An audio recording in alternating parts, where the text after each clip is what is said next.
Funerals are a time of remembrance, where emotions overshadow everything else. Yet sharing a meal has always offered comfort and connection in grief. So let's look at once common funeral dishes that brought warmth during life's heaviest moments. Apricot glazed chicken thighs were at one point a quintessential funeral food in the southern areas of America and the Midwestern urban cities. This is right around the 70s and 80s, mind you, so it's not even that far ago. Dishes like these became popular because they were sweet and comforting, which is exactly the flavor profile that almost every dish on this list really aims for. The glaze would be made with apricot preserves, a little bit of soy sauce, and some mustard. You'll notice a few things about a lot of the food here. Even more than it being comforting, it being practical and long-lasting is something that these dishes all share in common. The reason for that's pretty sensible. At a funeral, you want food to stay fresh for as long as it's possible. Lots of people are busy in the wake, grieving, mourning, and attending to family or finding space for themselves. It takes quite a while before someone opens up to the idea of eating something, and in times like those, it can help to have food that's always ready to go whenever you need it. By the 90s, though, heavy glazed syrups in general fell out, and there was a bigger focus on low-sugar and low-sodium food, which is why you don't see these chicken thighs much at funerals anymore. A velvety cheddar potato soup might seem like a no-brainer for a funeral menu. This was one of the most popular things you would see at a funeral throughout places like the Appalachian region. Here, the opposite trend was kind of taking place, at least as far as the 80s. Whereas people wanted to tone down the thicker glazes in the Midwest and South here, creamy, thick soups were all the rage, even outside of funerals. In the context of one, though, they're really just the perfect thing. Potatoes have always been a natural wellspring of comfort and relief, two things that are always in desperately short supply during anyone's passing. But bringing all of this together in the form of a soup that's easy to eat, warm, and restores your spirit helps a lot. This was extremely practical too, because drinking soup is so much easier than sitting down for a full meal, and it's also incredibly cheap to make and really easy to carry. A lot of the food here is pretty affordable because most families honestly are too busy financing the funeral to ever do something too elaborate. Not that that would even be appropriate. Beef barley stew was a staple funeral dish that got really popular in the Northeast and anywhere with a strong European presence. This was something that originally European immigrants did bring over to our country, so it makes sense why they would go for it. The combination of beef, barley, and vegetables here is something that really adds a lot of much-needed energy on a day like this. It's easy to reheat, it has a really long shelf life, and it's a big tradition even outside of primarily European communities. Even Irish-American ones love to have barley stews because it was a way of respecting customs from the times of Old World funerals. While barley stews did not really survive by the time of the 90s, and there eventually was a preference for easier pre-made food and a general decline in home-cooked funeral meals, this was still a great dish to have. On the other hand, spinach and artichoke lasagna is something of an odd one. It's not exactly solid enough that I would call it a big part of funeral home culture and tradition. It isn't a regional speciality where you could walk into the area and immediately hear about how everyone has an ongoing obsession with this recipe. It kind of just came and went as a little blip in the long list of funeral foods that have come and gone. This was all around the 80s, by the way, after America was trying to come off of its Casserole roller coaster, which lasted all throughout the 60s, mind you.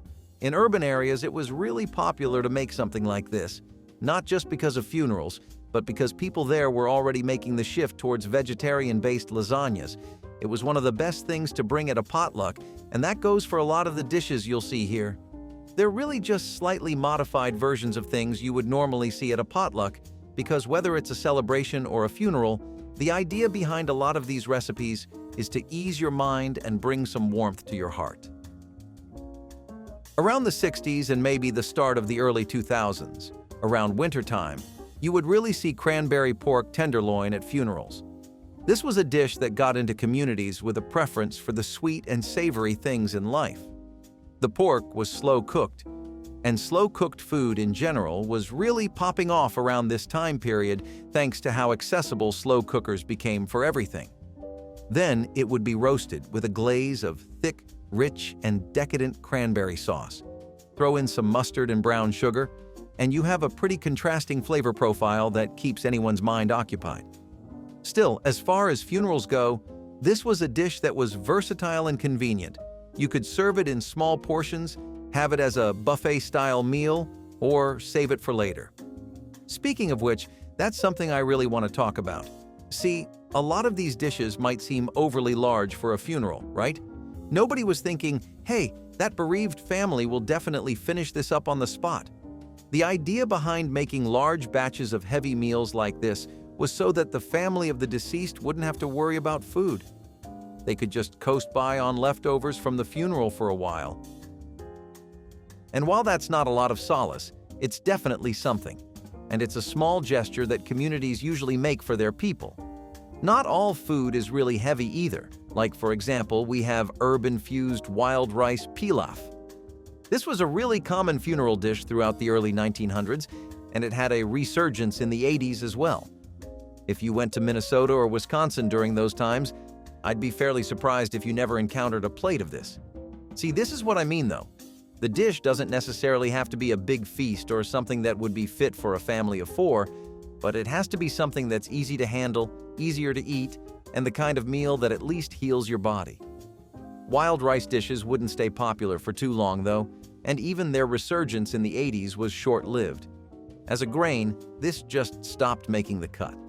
People traded in their bags of wild rice for more couscous and multi-grain bread instead at some point. Sweet potato and apple casserole is pretty much the same thing as the glazed dishes you've seen so far. In execution, no, it's a lot different. In concept and theory, nothing hits like something sweet. Again, people had a focus on things that were sweeter because they were seen as a sign of care and consideration. You know, haven't you ever offered your friend some ice cream or a night out with some desserts when they were down in the dumps? While a plan like that is a lot more likely to work for your buddy that's stressed over not getting a text back, it doesn't really do much for people who are grieving. Still, it's better than nothing, and it is a sign of support. Also, lots of families would have kids that they either would not know how to explain the situation to, or they couldn't take care of their meals for a while. Dishes like sweet potato and apple casseroles were such a hit with kids that it became almost impossible to not have these as a funeral food if the family did decide to serve any kind of food. Unfortunately, store-bought alternatives mean that home-cooked desserts like this have fallen out of favor with the public. Speaking of non-vegan versions of popular meals, try some vegetable pot pie next time. Vegetarian-friendly food at funerals was really nice, and it was really popular because of how much cheaper it would be. The last thing you want to be worrying about after the passing of a loved one is things like whether or not you should get beef because your uncles are coming and they really like prime ribeyes. It's a lot easier to settle for something that you can make with what you have on hand in your pantry. Vegetable pot pies could be made with 1,000 different kidneys of vegetables, and the flaky crust never failed anyone. It was easy to make in really large portions. And also, it accommodated people who didn't eat meat. Sometimes people would eat just out of social pressure, so it's a nice gesture. Unfortunately, it being vegan doesn't mean it's any less harder to make than your average chicken pot pie. That's why this died out, because the most incompatible thing with a funeral menu is something that takes a lot of work. Plus, you can just get frozen pot pies now. Bread puddings aren't really something a lot of people think of as synonymous with funeral food. To be really honest, bread puddings have had a lot of different moments to shine throughout American history. They were the perfect Depression-era dessert. It was something even soldiers ate. Still, at a funeral? I don't know. I mean, I did say being sweet helps because it's comforting, but this is also just bordering on being too much, don't you think? At least, I feel like loads of people started feeling that way too. In the 1990s, lots of people started to move away from egg-based dishes, especially ones that were really heavy to eat too. Also, most people think of bread pudding in really positive contexts, like a nice little holiday meal or a brunch dish. It seemed a bit weird to be bringing a dish fit for celebrations to a funeral, so naturally, people stopped making it entirely.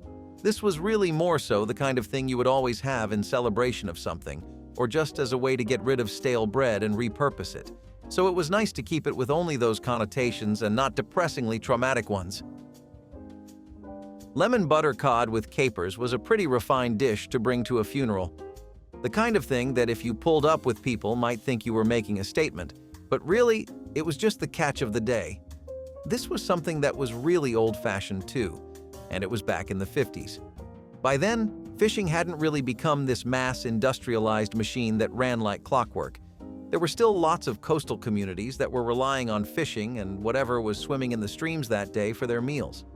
In Catholic communities in particular, fish was served as a part of religious meals, and funeral food came into this category. It was really common for Catholic churches to serve lemon butter cod along with some capers. Plus, again, these cod fillets are really handy. They come in all kinds of different sizes, but cod fillets were something that you could bake in really large trays and easily served to a group. By the 90s, though, comfort foods like roast meats and pasta became a lot more popular for funeral food. It also had something to do with how much the size of funerals started increasing thanks to advancements in transport and media. People became more connected than ever, and it just became easier to travel state to state as time went on. Chicken croquettes. At your Friday school party, sure? At a sleepover with your friends when you're all getting your drink on or setting up a movie night? I get it. I've been there. At funerals? Man, your kids must be really picky. Then again, I'm not one to say anything about that. I ate fried chicken at a funeral once. Croquettes were, at least I hope they were an idea that came from the same mindset. Lots of people have different definitions of what counts as comfort food, and to a lot of those folks, a crunchy bite of chicken is just as heartwarming as a sweet spoonful of fruit glaze or lasagna. However, there started to be real concerns about health as time went on in America. People realized that they simply were eating too much of the stuff and needed to tone it down. As convenient, easy, and attractive as chicken croquettes were, they just weren't something that could really last the long haul. In the start, like around the 80s and 70s, they had the benefit of being really convenient. But now that you have frozen alternatives for everything, there's no reason to even pick these anymore. Maple glazed root vegetables were some of the nicest meals you could come across at a funeral. If you ever had the experience of attending one in Vermont or New Hampshire, then you know exactly what I'm talking about. Throughout the 1800s and 1960s, this dish was basically the go-to item for all kinds of funeral foods. It was something that was basically a gigantic mix of carrots, sweet potatoes, turnips, parsnips, mushrooms, and whatever other kind of root vegetable you could throw in. All of this would be tied up in a neat little roasted maple syrup bow, therefore creating an incredible balance between the overwhelming earthiness and savoriness of these dishes and the sweetness of the glaze. Now, root vegetables were something that would last you through any kind of winter, so it makes sense why these were so popular before the dawn of modern refrigeration. Plus, the reason you'd see a lot of this dish in places like Vermont was because they were such heavy producers of maple. Caledonia County and Grafton County in Vermont and New Hampshire are some of the top makers of maple syrup in the country. By the 70s, though, canned versions came out, so it became something that wasn't really seasonal anymore, and thus, there was a lot less interest in it. Classic stuffed shells with ricotta were these obscenely large shells of pasta that had been essentially packed with all the ricotta cheese you could fit in there. Seriously, even real estate agents aren't this thorough with using every cubic inch of space available. In Italian-American tradition and neighborhoods, especially places with a dominant presence like Brooklyn, Queens, and South Philadelphia, you would see these a lot throughout funerals. They were a rich combination of all things that Italians considered comforting. You had cheese, sauce, and pasta, and that was familiar and filling enough for all kinds of families. Plus, I can't undersell the tradition part enough. Neighborhoods like Bensonhurst, Arthur Avenue, and South Philly's Italian Market always had non-stop pasta-based funeral dinners, and it was seen as a way for people to connect over a plate of food they've all spent their lives enjoying. While sure, by the 2010s, recipes like this had faded and people were more into light pasta dishes as well as takeout, but it doesn't mean there's no place for classics like these anymore. Meatloaf muffins are pretty much in the same line of comfort food as vintage chicken croquettes. These mini meatloaves were baked in muffin tins, And that was all done for the sake of convenience, obviously. See, the thing about funeral food is that people take every little opportunity to make something easier and more palatable, baking it in something easy to carry, using whatever's on hand, making sure it's a one-bite dish, stuff like that. Speaking of decent portioning, this was really easy to serve in individual servings. Also, the fact that it worked so well with kids made it one of the most popular funeral meals. Lots of extended families and relatives would also end up bringing their children along with them, and this was especially true of rural areas in Ohio, Indiana, and central areas in Pennsylvania. This was all a part of the 60s and the very early 90s. The idea here was to make a twist on what was considered traditional meatloaf. I mean, people have had that, and they've become pretty fed up with it, to be honest. This one here was made with ground beef, breadcrumbs, and eggs, or even a brown sugar glaze sometimes. Overall, though, it was a little too small to work effectively. Large meals that were big but not big enough were the sweet spot for funeral food, and lots of people were finding meatloaf muffins to fall drastically short of that criteria. Herb-crusted chicken with leek sauce was something that was the delight of everyone that had a bite. At least, that's how it was under usual circumstances. During a funeral, this was a slightly more depression dish to eat. The creamy leek sauce, the baked chicken breasts, and the delicious side of mashed potatoes seemed a little too celebratory for something like a funeral. But while it worked really well in literally any other situation here, it kind of felt a tad bit inappropriate. In the 70s, in places like the Main Line area of Pennsylvania and New Jersey, the real comfort of this dish came from the fact that it just seemed like a thoroughly home-cooked dish. I mean, the kind of thing that has the vibe, you know? Have you ever went to your grandma's and just picked up the scent of something that would only come out of her kitchen? Something with all the love and attention to detail of a dish cooked with a lot of heart? It was that kind of meal. This was so different from your usual routine of store-bought rotisserie chicken. It was a dish that took a lot of time, effort, and often money to prepare because it's not like putting together all the stuff for this was easy, and that mattered to people who were arguably feeling their most isolated. Buttered noodles with parsley were a lot different. See, unlike herb-crusted chicken, here there's not that much prep work. You just boil the amount of noodles you want, and you're almost good to go. The mix of tossing noodles in butter, salt, and fresh parsley was a common trait of people who were living in Lancaster County, but it was also something that was associated with German-American communities throughout the states. People in Milwaukee, Wisconsin, and even Pennsylvania and Cincinnati would always be eating this. It was arguably at its most popular during the very start of the 1900s, and it was supposed to be a side dish that was meant to prop up the meaty main course. At funerals, it was the star, though. You had an easy plate of food, both in terms of how hard it was to make it and how it felt to eat. You didn't want to be serving dishes that were too much of a hassle to eat either, because the last thing a person with an already diminishing appetite wants is a chore instead of a meal. Still, as far as dishes went, whether it was a funeral or not, this was just a bit too plain to make tea cut, and that's why people didn't see the point of making this over just buying something from the store.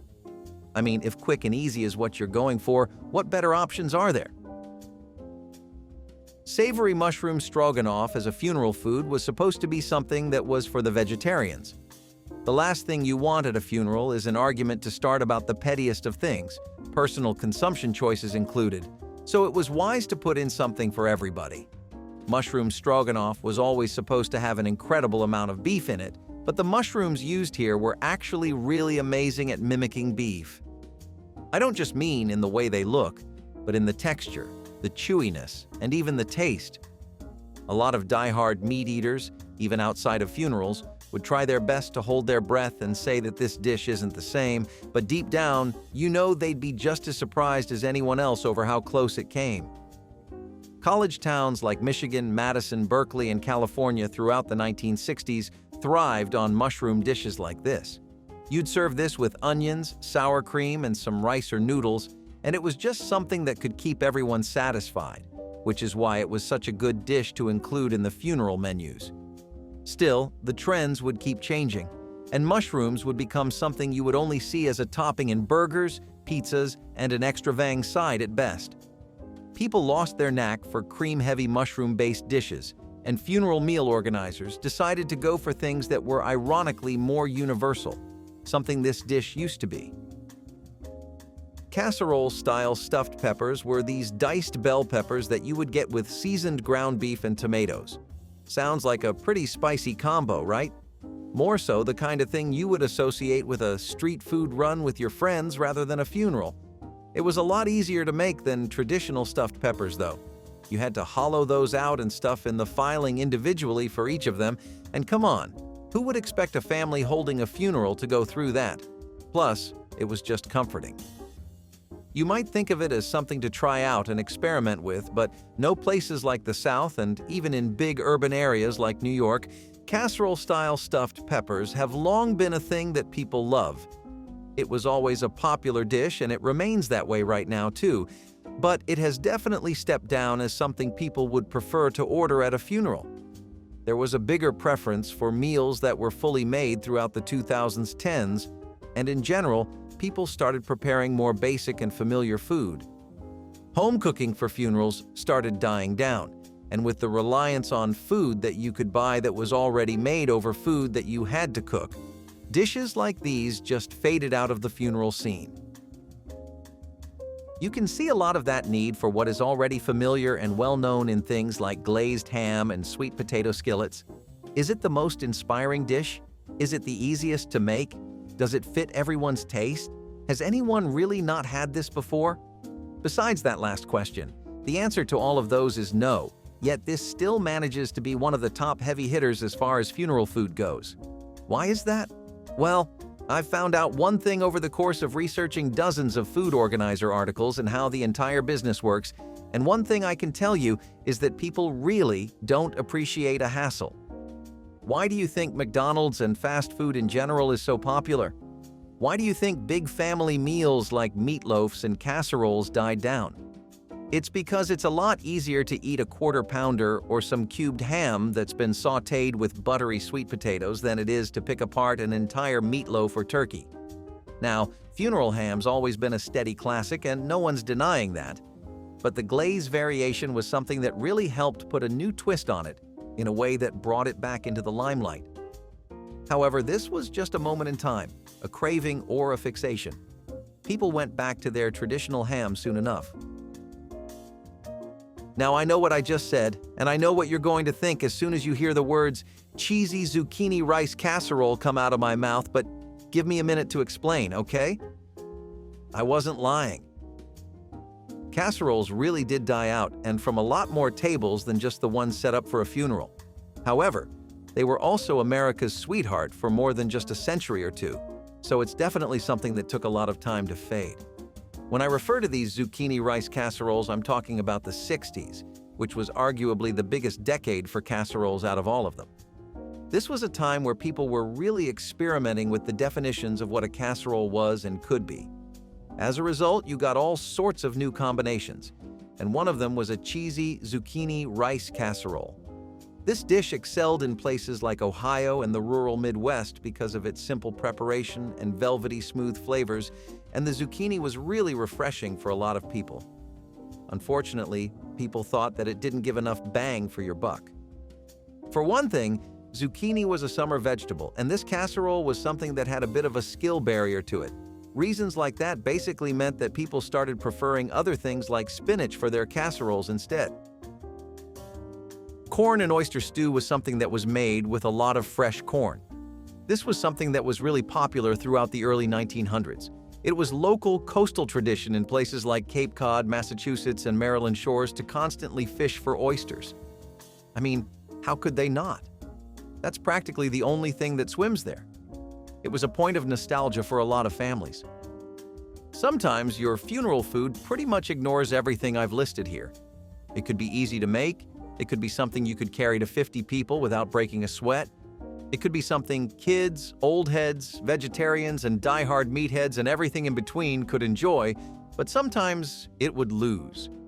It wouldn't be what the family would pick. The reason for that, despite everything logical pointing in the opposite direction, was that it just didn't have those same memories. Families that grew up in coastal cities in the 20th century, have really fond memories of fishing with their parents, family, and cousins, and I think all of America throughout the 20th century can appreciate how important corn was. Despite how oysters continued to become more and more unavailable as time passed, a big part of which was this overfishing. This stew was a trip down memory lane. And at a funeral, memory lane is probably the only place you ever find yourself being. Sweet potato shepherd's casserole is a funny little intersection of food. On one hand, it's got elements of shepherd's pie in it, and on the other, it's a lot more like a chicken pot pie if you loco at it in practice, Nad, not theory. Sometimes people would throw in vegetables they would typically always use in a pot like corn, peas, and different kinds of beans or even carrots. In states that grew up on pretty vegetable-oriented diets like Tennessee and North Carolina or even Alabama, this dish was a fun little variation on the traditional things you would see in a shepherd's pie. It was comforting, it was hearty, and it had all the flair of a rustic southern dish that you would always expect. The idea here was to make this casserole ahead of time and bake it all in one go in really large pans. Shepherd's pie was always something you would associate with mashed potatoes and usually served with those as well. But right before the 2000s, variations like this really found a place for themselves. They didn't last for too long though, because people just couldn't handle sweet potatoes as a main, whether as funeral food or as anything else. The sweet potato casserole version thus became something that was a relic of funeral menus from the 20th century. Creamy egg salad with chives was a mixture of boiled eggs, mayonnaise, and mustard served with fresh chives. This was supposed to be something that was designed to keep up with the times. They were heading towards healthier, linear, and smaller meals with a massive focus on vegetables and organic ingredients. For a while, it did exactly that too, and it was basically the perfect funeral food. You could serve this cold, it took nothing to make, the ingredients were super minimal.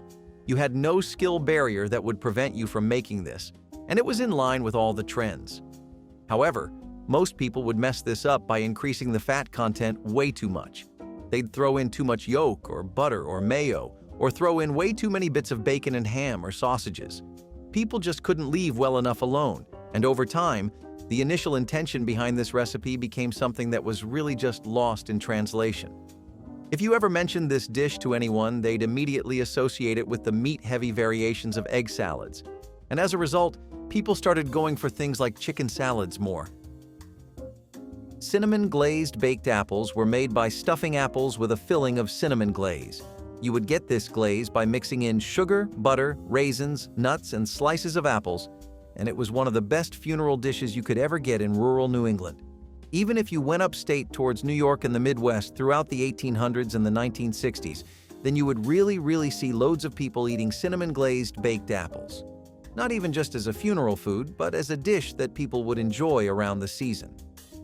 Apples were always something that were the highlight of fall for many people, especially those living in states where they were largely grown and states that would receive the freshest bits of the harvest. Apples were something that people associated with agriculture, with fall, with everything good. It's easy to romanticize meals, especially when they're as symbolic as this one. It was a side and a dessert at funeral luncheons for many years, and lots of people would reminisce over memories of who they lost and their time with them over some of these after the memorial services. I'm not sure if this is true either, but the warm spices and the aroma of the was just something that was really comforting. Is there a scientific reason for that? No clue. Is there a human reason? Definitely. I can't tell you how many times the scent of warm spices and desserts has cheered me up. So why did a dish like this fall out of the spotlight? Well, to summarize, people simply moved on to pies and cakes, especially since there was a much bigger selection of flavors to choose from with those dishes. It's a bit sad, but what can you do? Ham delights are a really popular appetizer. Now, American culture has always been built around sandwiches and baked goodies. Somewhere around the middle point of it, the trend of sliders also became pretty common. These were just small sandwiches that were made pretty typically, but were meant to be sort of a taste tester. Ham has been one of the most popular things to get in the US, especially around times like Christmas and Easter, so you can kind of see where this thing got its start from. It's even known as a ham and cheese slider in some parts of the country. The reason things like this got so popular was because while people were taking care of their main course needs with dishes like casseroles, They were left with nothing new to do when it came to sides. That's why ham delights became such a concept in potlucks, because they were the perfect warm-up before you started getting into the real food, the one that'd leave you in a coma, unable to get out of bed or respond to a call. Biscuits and sausage gravy. Okay. This southern staple might still be a thing in some parts of the country, but let's be real, biscuits and sausage gravy is definitely not dominating breakfast menus anymore. I guess waffles are to blame for that. But this breakfast legend is the perfect combination of fluffy buttermilk biscuits so light and airy they practically melt in your mouth, along with a creamy sausage gravy, rich with savory sausage and speckled with black pepper. This is a breakfast, or hey, no judgment here, even a dinner combination that's pure comfort food heaven. From the perfect hangover cure to a delicious weekend treat, biscuits and sausage gravy satisfy all cravings. Just maybe lay off the white clothes while you're indulging. That sausage gravy can be a bit enthusiastic when it comes to staining. Few aromas could fill a church kitchen quite like freshly baked dinner rolls. Soft, buttery, and served warm, these rolls were a symbol of homemade care and hospitality. Devotion dinner rolls were the kind of recipe passed down through families, often scrawled on flour-dusted recipe cards and perfected over decades of Sunday suppers and holiday feasts. Homemade bread has deep roots in American culinary history, long before mass-produced loaves became the norm. In the 1970s, scratch-made dinner rolls still held their place on church tables, reflecting a time when baking bread was both an act of love and a nod to tradition. With simple, affordable ingredients like flour, yeast, and butter, these rolls were versatile enough to accompany anything from soups to pot roast, making them a must-have at potlucks. So why are they now more a memory than a staple? Blame the rise of convenience foods. The introduction of prepackaged rolls and frozen bread dough offered busy cooks a shortcut that didn't involve kneading or proofing. And while nothing quite compares to the taste of homemade, time-consuming recipes often took a backseat as modern life sped up. Braised lamb shanks with mint sauce are also something that have a particularly long history in America, and this time, it's with an Irish spin. Now, before we talk about what inspired this, let's talk a bit about the shank in general. This fine cut of meat has always been underappreciated since it came from the lower leg of the animal and was a lot tougher. It was something the wealthy class looked down upon because it was a dish you had to work for. You know, kind of like crabs. The more tender and soft meat was, the easier it was to eat, the more it would be associated with wealth. Lamb was also something that was really common in the 20th century throughout places like New England, where a farming culture really thrived. This rustic dish was a big part of the nose-to-tail style of eating, where families would devour every part of an animal in the name of not wasting a single bit of it. Personally, I think that's pretty considerate and respectful. How do you feel about it, though? While you type it out, let me tell you a bit more about braised lamb shanks. They fell out of fashion because, in general, people just didn't appreciate the gamey taste of lamb too much as time went on, but they were considered a big Sunday roast staple for people who were born in homes with farming-oriented lifestyles. Sauerkraut is one of the most famous examples of Germans and Americans finding a perfect middle ground. It's one of those marriages of culture, flavors, and taste palettes that just manages to work for almost everyone. Back in the day, it was one of the biggest must-haves at potlucks, and regions with a strong European presence or active German communities couldn't get enough of it. Sauerkraut was known for two things. It was a roller coaster of different kinds of meats, cheeses, and potatoes. Two, it was filling, more than anything you could put in front of it for comparison. Two people on their own just weren't ever able to complete this casserole on their own. Lots of people think that it became such a crowd pleaser because of its roots as a dish made in rural areas. It was pretty much built to survive harsh winters. There's also the way it's really affordable. It takes basic things and simple crops to make one really good casserole that you can pretty much make whenever you would like. You can prepare the dish and put it in the fridge. You could transport that to wherever you're going, take it along with you and bake it there. You could also just bake it later, whenever you feel comfortable enough to. For lots of utility reasons, as well as a flavor profile you wouldn't find anywhere else, This German dish really made a name for itself here. The tasty meat pie isn't your average store-bought pie. We're talking about a savory masterpiece filled with delicious goodness. This used to be a classic at Thanksgiving and Christmas dinners back in the day before hash-brown casseroles came to take the cake. But tasty meat pies had their own beauty. Imagine a flaky golden brown crust with a filling of seasoned ground meat, chopped vegetables like carrots and peas, and a rich, flavorful gravy. The origins of the meat pie have been traced back to the Neolithic period around 6000 BC.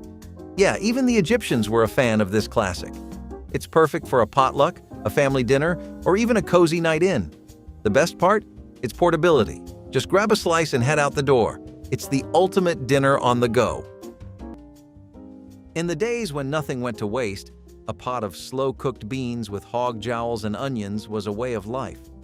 Rooted in Southern cooking traditions, this hearty meal was a staple at church potlucks and community gatherings. Pinto beans, rich in protein and fiber, were an affordable way to feed a crowd, while hog jowls, a cut from the cheek of the pig, added smoky, savory depth that transformed the humble legume into something extraordinary. Historically, this dish thrived in communities where resourcefulness was key. Hog jowls, often considered a byproduct, were a favorite in Southern cuisine, where the whole hog philosophy reigned supreme. Combined with onions and slow cooking, the result was a dish that was simple yet deeply flavorful. And let's not forget the practicality. Beans are inexpensive, shelf-stable, and could simmer all day while the cook tackled other tasks. But as modern tastes shifted, hog jowls fell out of favor. Health trends, coupled with the rise of leaner meats, left this dish behind in the dust of culinary history. Convenience foods like canned beans and pre-seasoned mixes didn't help either. Herb-stuffed guinea hens were another kind of meat that had an extremely fascinating history overall in America. They were something that was cherished by the population for how sustainable they were and the specific flavor of the meat, which would just work the best overall with roasting. It was a blend of African and rural American traditions that brought the best out of this dish. See, when I say African influences, I don't want to discredit the amount of work they actually put in here. Guinea hens were something that were always native to Africa, and when prisoners were brought on over thanks to the transatlantic slave trade, they brought on over along with them all of their cooking expertise. To them, guinea hens were a deep-rooted connection to their heritage. Can't say I blame them either. It's pretty human to find pieces of your home wherever you go, isn't it? Speaking of homes, lots of households actually dedicated themselves to farming and raised guinea hens. Now, besides the taste palette of America just changing a lot in the past few years, guinea hens have also not been the most popular farm animal in the past years, with more people investing in cattle thanks to beef production and how profitable that industry is. Thank you, McDonald's. Cucumber canapés, on the other hand, are something else entirely. This time around, you can definitely tell where they came from. Just a quick look at their history will point you right to 18th century France, where a canapé was the new trend in town. Fast forward just a little bit to when the first French and European immigrants started coming around to America, and you'll figure out that they actually brought this recipe over with them. Why was this something that did well, though? If you've ever heard of the 1960s, you'll hear the phrase health consciousness thrown around a lot. There was a good reason for that, too. But the seeds of all the vegetable-heavy dieting shifts of the later decades were sown during this time. There was a small but progressively louder community of concerned parents and doctors who were voicing their opinions. They firmly believed American diets were bad, just flat-out bad for you. The best thing to do then was to eat greener. And what says green and clean like a cucumber? Okay, corny metaphors aside, it really did help make a gradual and daily shift towards better eating habits. A canapé itself was just a series of small bites with lots of different bread and cracker toppings, but this puff pastry ended up being just what people needed. Now, Swiss steak is like a warm hug from the past. This dish is all about slow-cooked, fall-apart tender beef bathed in a tangy tomato sauce. Think slow cooker vibes, but way before slow cookers were even a thing. Now, the Swiss steak is all about patience. The longer you simmer the beef, the more melt-in-your-mouth delicious it becomes. It's also the perfect way to use up that tougher cut of meat you accidentally grabbed at the store. If you grew up thinking this dish was from Switzerland, as the name suggests, now would be a good time for me to tell you your whole life was a lie. This technique of cooking up tender meat came from England, so they're the ones to thank for this meaty goodness. I can just imagine the satisfying experience of cutting through that tender beef with minimal effort. Swiss steak, a dinnertime classic that deserves a comeback. Where do I sign the petition? In the 1970s, practicality often dictated the dinner table, and few dishes embodied that spirit better than a warm, hearty pot of gospel goulash, combining macaroni, ground beef, and tomato sauce. This one-pot wonder was a crowd pleaser at church gatherings and family dinners alike. Simple, filling, and endlessly adaptable, it was the kind of meal that brought everyone to the table without breaking the budget. The dish draws its roots from Hungarian goulash, though the Americanized version took significant creative liberties. By the mid-20th century, macaroni, ground beef, and canned tomato products were affordable staples in nearly every pantry. Families stretched what they had, tossing in whatever vegetables or seasonings were on hand to create a meal that could satisfy both appetites and budgets. Its simplicity made it versatile, easy to scale for a potluck, and forgiving enough for even the most distracted home cooks. Over time, however, gospel goulash began to fade.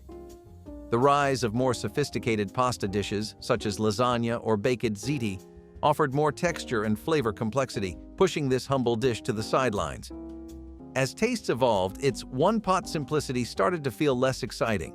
Still, for many, it remains a nostalgic favorite, a reminder of family dinners, church potlucks, and the ingenuity of making a little go a long way. Hasselback potatoes were something that we got from Sweden thanks to a renowned Swedish chef, Leif Ellison, who invented the dish. And the name of the potatoes comes from the fact that Ellison worked at the Hasselback restaurant.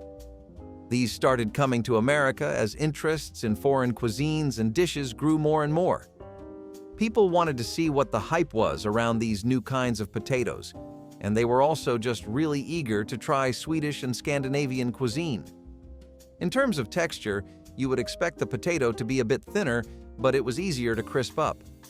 The best thing about these kinds of potatoes is that they were incredibly good at absorbing the flavor from sauces, butter, seasonings, and more. Plus, they worked with a lot more things than potatoes did, and that's saying something. I doubt there's anything under the sun you couldn't make with potatoes, really.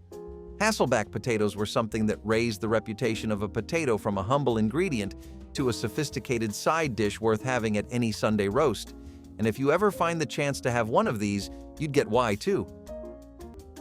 3 stuffed cheese shells have a very long history in American cooking. They have an even more vibrant one in Italian cuisine and tradition, but at least the more important aspects of the cooking styles didn't get lost in translation. Ravioli, tortellini, and cannellini are still more or less exactly what you would use to make 3 stuffed cheese shells.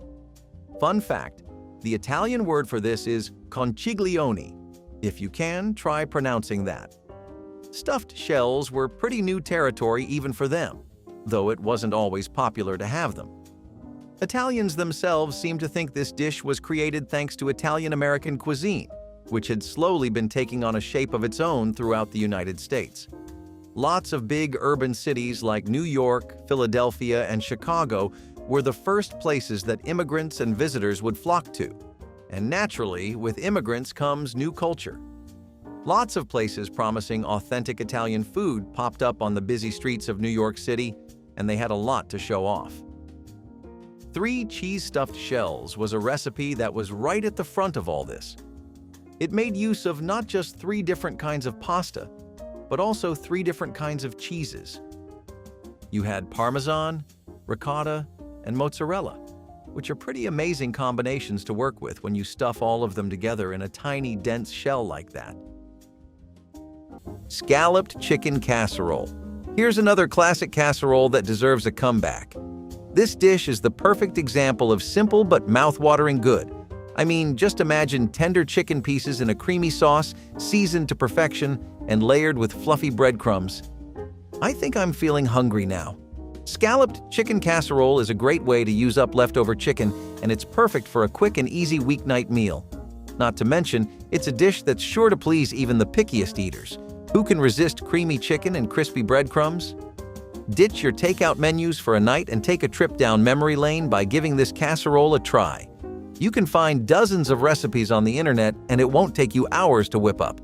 Trust me, your taste buds will thank you. The rich, spicy aroma of a well-seasoned casserole was often the highlight of church potlucks, and Jubilee jambalaya casserole was no exception. This baked version of the Louisiana classic brought together rice, sausage, shrimp, and a bold Creole spice blend.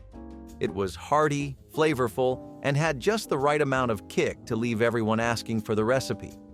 Jambalaya, with its roots in Spanish, French, and African culinary traditions, became a staple in Southern cooking centuries ago.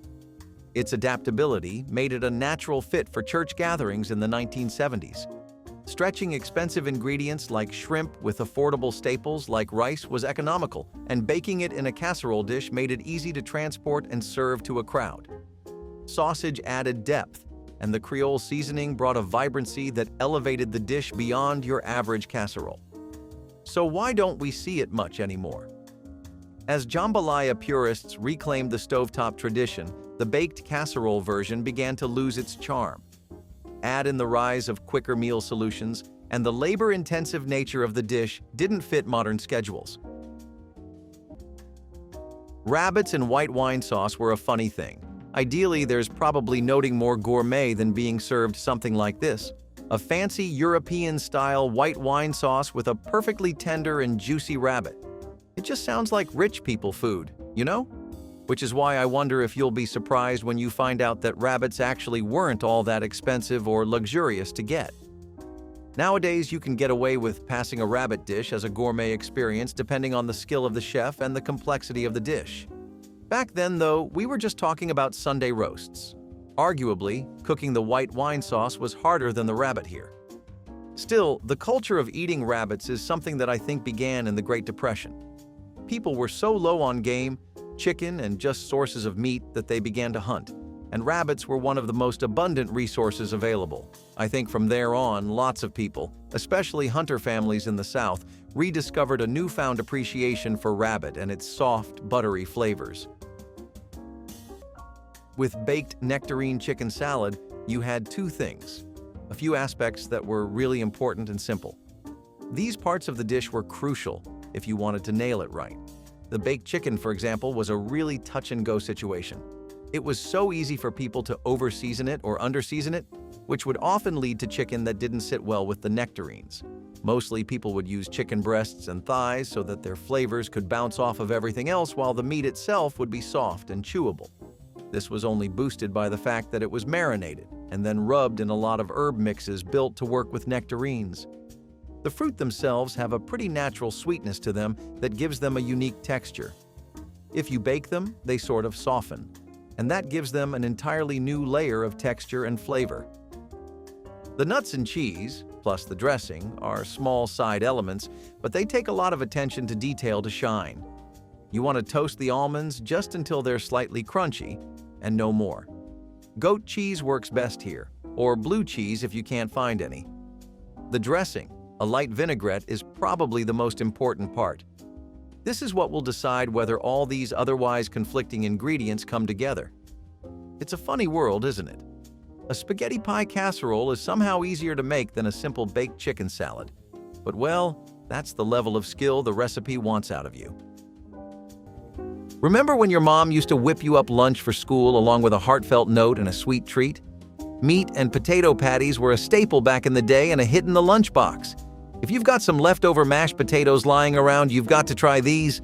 Yeah, these are basically patties made out of mashed potatoes combined with seasoned ground meat, shaped into little discs, and fried till golden brown. They pair perfectly with ketchup, your favorite dipping sauce, or even a dollop of sour cream for a tangy twist. Meat and potato patties are the ultimate finger food that is still a hit to this day. Well, with McDonald's French fries on the rise, these really don't make an appearance that often, but you can whip these patties up anytime. They're surprisingly easy to make. Just give your mom a call and ask for the recipe. In the 1970s, dips reigned supreme at church potlucks and family gatherings, and few were as delightfully quirky as dill pickle dip. A creamy blend of sour cream, cream cheese, and finely chopped dill pickles, this tangy appetizer offered bold flavor with minimal effort. Whether served with crackers, chips, or vegetable sticks, it was an unexpected crowd pleaser that stood out among more traditional offerings. This dish emerged during an era when convenience and creativity defined home cooking. Dill pickles had been a staple in American pantries since the early 20th century, and combining them with creamy bases like sour cream or cream cheese was an innovative way to transform basic ingredients into something new. It was practical, too. Easy to whip up, affordable, and well-suited for large gatherings. So, what happened to this retro favorite? As culinary trends evolved, so did dips. Flashier, more complex recipes featuring exotic ingredients like artichokes and sun-dried tomatoes became the new standard, leaving humble dill pickle dip behind. And for those with pickier palates, the sharp, briny flavor wasn't always a hit. Dill pickle dip evokes nostalgia for an era when recipes were shared on index cards, and the measure of a good potluck dish was how quickly it disappeared. Some traditions die super hard, though. Braised oxtail roast and oxtail in general is something you probably never will be able to separate from the African American community here at any point in time. Hey, it's not like other people don't enjoy it, but if you want your oxtail done right, authentic and exploding with flavor, you best go to a black mom. You might be wondering where the roots of all this stem from.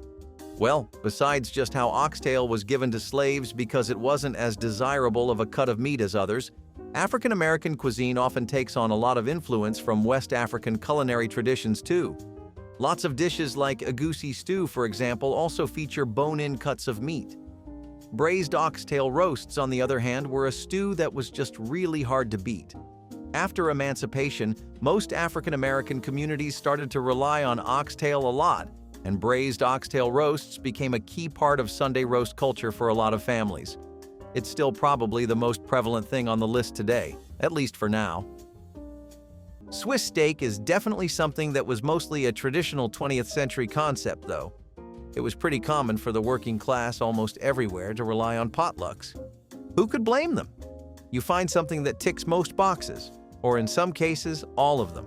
You keep it close. Everyone does that. Don't you have your comfort fast food places you swear by and always go to when you need an order you can rely on? Swiss steak was pretty much just like that, and it was the first time that people got to know about Swissing meat. That's, by the way, where it gets the name from, not any cultural ties to Switzerland. Lots of people were relying on tough cuts of meat that weren't really the same kind of quality, but they were a lot more affordable. People figured that some pork is better than no pork, and again, could you fault them? Still, these kinds of recipes needed a lot of work to really make them shine and not just be a slogfest you have to chew your way through. Swissing the meat and slow cooking it potluck style made sure that it would be soft and tender, and in the end, you'd get a pretty wonderful saucy stew. Back in the 1950s, the Divan Parisian restaurant at Chatham Hotel in New York City gave birth to its signature dish, the chicken divan casserole. This mouth-watering dish soon found its way to all our homes, and I'm not complaining.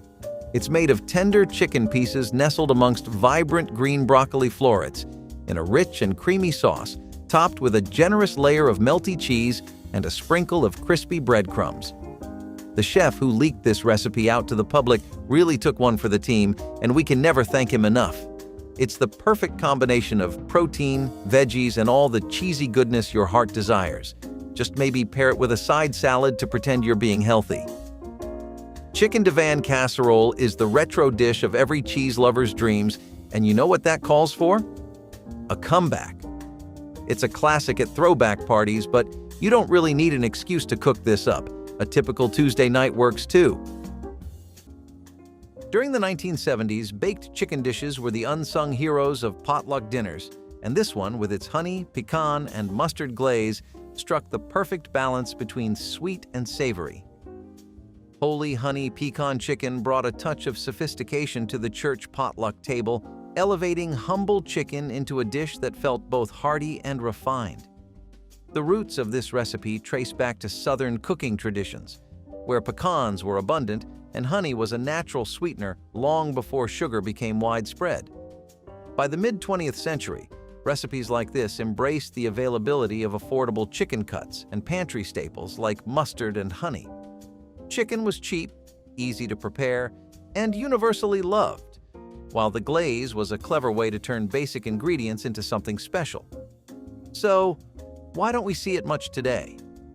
Part of the answer lies in the rise of boneless, skinless chicken breasts and pre-marinated options, which eliminated the need for labor-intensive glazes.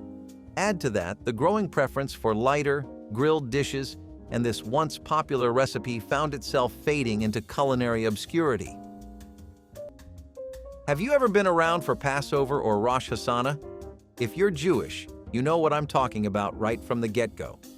If you're not, for some cultural context, the next item on our list, stuffed breast of veal, is actually something that you see a lot of in Ashkenazi Jewish cuisine. It was something that Jewish immigrants started to bring on over to America as well, sometime during the 19th and 20th centuries. Veal was actually on the opposite end of the spectrum in this time period too. People actually didn't consider it luxurious at all, and it would even be something that was really affordable for the working class. Loads of European immigrants also eventually came along, and the whole stuffing aspect was something they imparted onto the dish. You'll see a lot of that in America. You get a dish from one corner of the world, and it ends up going through 5 different makeovers because, well, what don't we have here, culturally speaking? It's just one big melting pot, which makes it hard for things to stay in the public's eye for too long. It's hard to imagine now, but there was a time when raisins weren't just a snack stuffed into lunchboxes. They were the star of a chilled salad dish. Pair them with crisp celery, a dollop of mayonnaise, and a touch of seasoning, and you've got what churchgoers in the 1970s knew as raisin salad. This wasn't your ordinary potluck dish.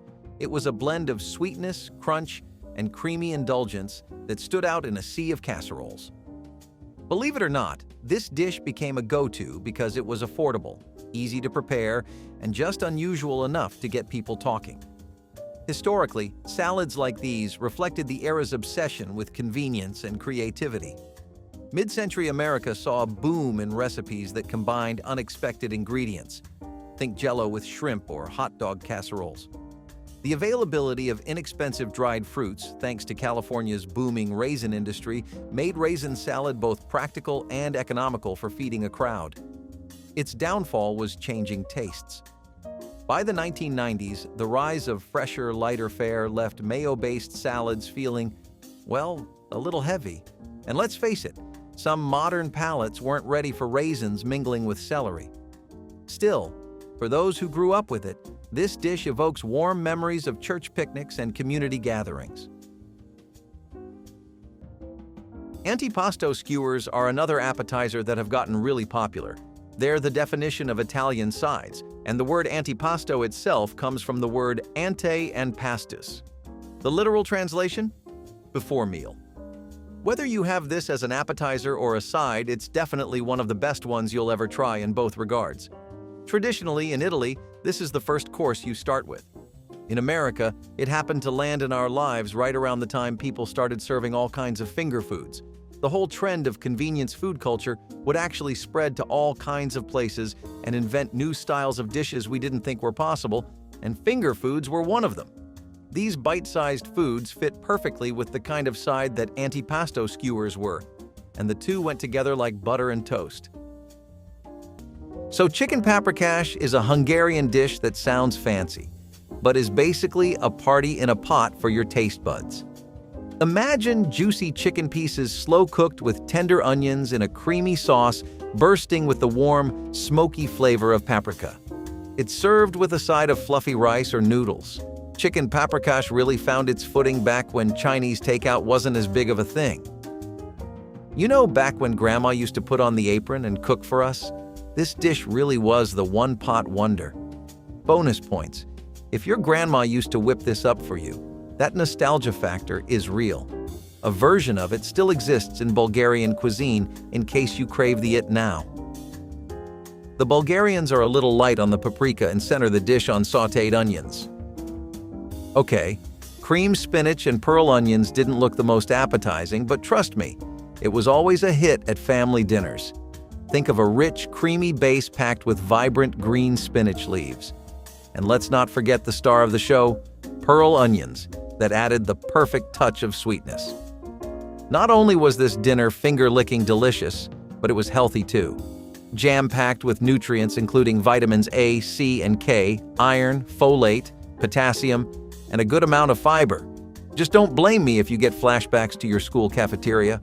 But hey, sometimes those cafeteria classics deserve a second chance, especially when they're this delicious and healthy all at the same time.